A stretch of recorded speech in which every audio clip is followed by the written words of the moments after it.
Welcome everyone, and thank you for tuning into Vidiot Entertainment Studios. My name is Elijah, aka Hajio Salnak, aka Nerdlust Daddy, and you're tuning into Vidiot Movie Reviews. Today we're going to continue our series reviewing every North American theatrically released live-action video game movie adaptation by reviewing the 1994 martial arts action flick, Double Dragon. Full disclosure, I never watched this before, so I was going in raw, and oh boy. Oh, goodness. You said it, Pids. Let's jump into this and tell the people what wonders are in store. Now, Double Dragon was released in theaters on November 4th, 1994, and at that time the series had seen Double Dragon 2, The Revenge, Double Dragon 3, The Sacred Stones, Super Double Dragon, and Battletoads Double Dragon released in North America. We can go ahead and ignore Battletoads Double Dragon because that's just a batshit for fun release. We can also ignore Double Dragon 3 because that plot and setting isn't quite close to this movie. So let's just use the rest of them as our baseline. Now, typically the plot of the Double Dragon video games involve brothers Billy and Jimmy fighting against a Black Warriors gang in an attempt to save their mutual love interest Marion. Really? You both are cool with that?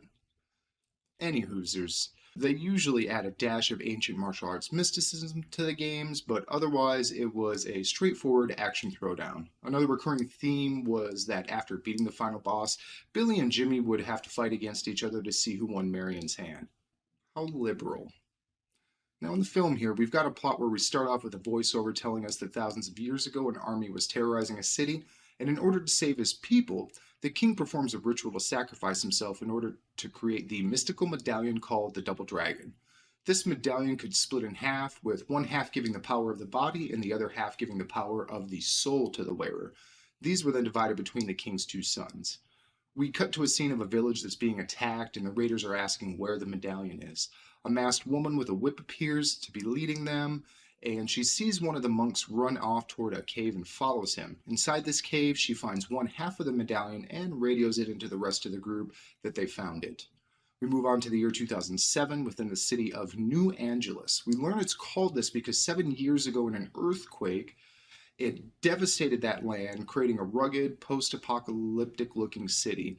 The voiceover continues and tells us that after the brothers used the medallions to bring peace to the land, they and the princess hid them in order to prevent them from being used for evil purposes. The voiceover ends up being spoken by the local crime boss, Kogashuko, and he ordered that raid of the village where the first half of the medallion was found. He then orders his people to go back out and locate the other half that they failed to find. Now in our next scene, Billy and Jimmy, they're fighting in a martial arts tournament while a woman looks on and is wearing the second half of the medallion. Later on in the film, we learn that this is Satori, who was a close friend of their father's. She was entrusted with protecting the Double Dragon, along with Billy and Jimmy when their father died in the earthquake.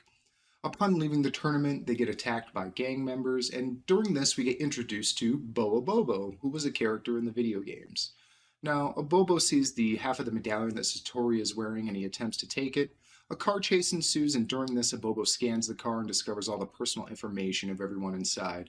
After that chase ends, Abobo attempts to attack them, but he ends up backing off when he sees a large group of people coming up from behind to defend them.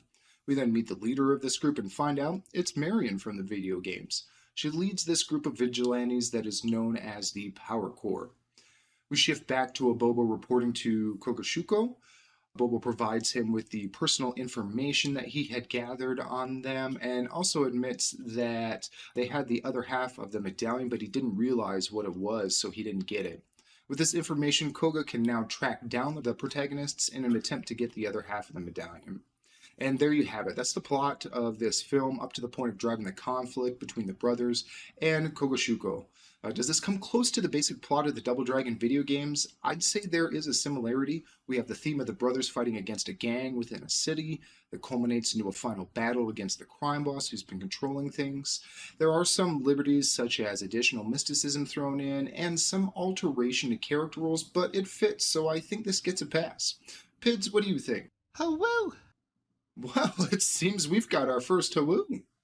What about this scenery and world representation here? Well, they went with a bit more rugged urban interpretation by setting this within a city that had suffered a major natural disaster. This gives the setting a bit of a more post-apocalyptic urban vibe, but honestly, I'd say it's pretty accurate. The games were set within urban environments, and that's where this film is set. The world representation in regards to character actors is fairly accurate as they are represented in a punk gang style, which is similar to some of the common gang members you'd run into in the games. There is martial arts action and fighting, so that's on the nose. And I can even accept the ancient mystical powers, as there were some representation of that in the games, although I think they ramped it up a bit in the film here. So yeah, it seems like they nailed the setting and world representation. Pids, how do you feel about it? Hawoo, yeah. Well, alright, that's two hawoos now. Maybe there is some hope. How about the characters, the acting and representation of them? We have Chief Delario. In the games, there was never really any main police officer that they interacted with other than Marion, who is a police officer in some of the games.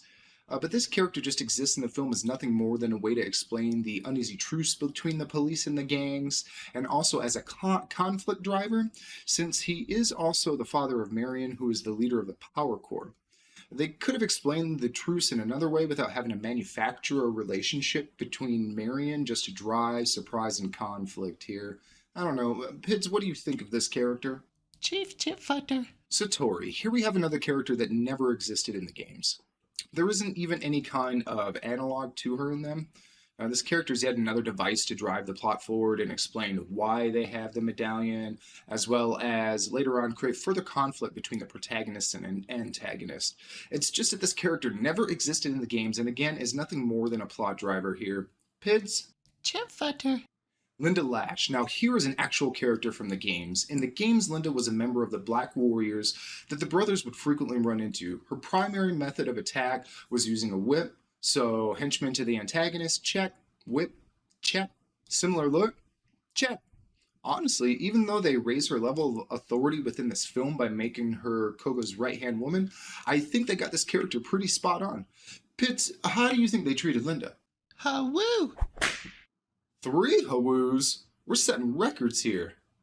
Alright, now we have Boa Bobo. Oh my goodness, just take a look at him. Look at him. Neither form he takes in this movie in any way looks like he does in the video games. I can at least give them props that they represented his personality fairly accurately, as a Bobo is just basically a mindless Hulk that would attack the brothers using brute force. But that personality trait itself is a pretty low bar to meet in representation. But just look at him. This doesn't even look close. Pids, how did they treat a Bobo? Brute force chit futtered. Marion. In the video games, she's basically the plot driver, as she is frequently kidnapped by the Black Warriors and the brothers rush off to save her from them. She also functioned as, a trophy, since the games typically pit the brothers against each other after the final boss battle in a battle to see who wins her hand. Well, that's a bit problematic.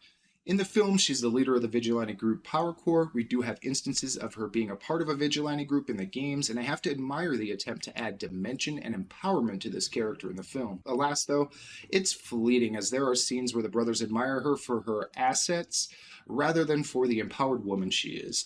It's like they took a step forward and then decided to take 2 steps back with her. And does she look anything like Marion from the video games? No. I also can't forget to mention that Marion is played by Alyssa Milano of Who's the Boss fame, and that they throw in a blatant reference in the film to that is eye-roll inducing. I'm just not feeling this one. Piddles, how do you think they treated Marion?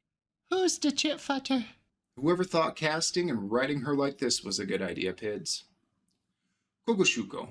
We seem to have a recurring theme of hiring big-name talent to play these antagonist roles, and thank goodness, as it seems to at least help carry the movie. Robert Patrick is fantastic as Kogoshuko. He definitely throws himself into the role and hams it up as this egotistical, power-mad crime boss. It's honestly glorious and one of the few highlights of this film. And while Kogoshuko was never in any of the previous games, I do think he fits in the series with his personality, martial arts knowledge, and attempting to acquire a source of mystical power as a driving factor for his actions. This role is played in such a hammed up way that I enjoy. I can definitely give him a pass here. Pids, what are your thoughts on Kogoshuko? Hawoo. Now, Billy and Jimmy Lee. In the games, there isn't much to work with personality-wise. They're brothers who kick ass in order to save the girl. Here, their personalities are expanded upon a bit. They do act as brothers would by working together and even at times quarreling with each other.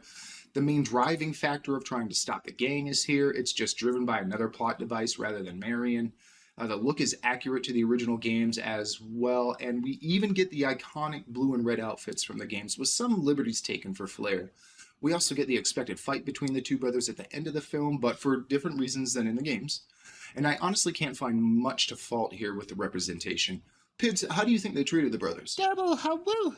Could it be we may have our first final verdict hawoo-worthy movie? Let's get into that. So overall, how well does the representation in the film, coupled with its entertainment value, stack up? I really have to give it to them for maintaining a good level of representation accuracy within the plot, setting, and some of the characters. Keep in mind the bar wasn't set too high when the basic plot and setting of the games doesn't boil down to much more than martial arts fighting with gangs while in an urban environment. But hey, we saw how badly Super Mario Bros. Handled these things, so I have to give Double Dragon credit. But some of the lines, slapstick humor, and even the martial arts action itself falters. I get that this was aimed at teenagers, but I didn't find the humor witty.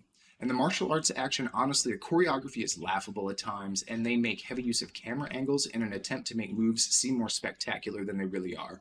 At some points, it was hard for me to keep my attention on this film, other than when Robert Patrick was hamming it up. Pids, what's your final verdict on this? Chit futter. But him funds at times. Yeah, Pickles is right. The film is a chit futter. But if you enjoy cheesy martial arts movies, want to see what a Double Dragon movie looks like, and can really lean into and enjoy Robert Patrick's fantastic overacting as Kogashuko, there is some fun to be had here. And again, I can't deny the accuracy of a lot of the representation here. I think I can give this at most a 6s out of 10s. Give it a shot if you think you fall into the type of person who may be able to glean the nuggets of enjoyment within this one, but it is in no way a must-watch for everyone. I want to thank you all for tuning in to Vidiot Entertainment Studios in this episode of Vidiot Movie Reviews. And until next time, I'm Elijah, aka Hajio Salnak, aka the Nerdlust Daddy, reminding you all to not be chit futters to each other. Body autonomy for all, and peace, love, and happiness to all. Say goodbye to everyone, Piddles. Bye bye.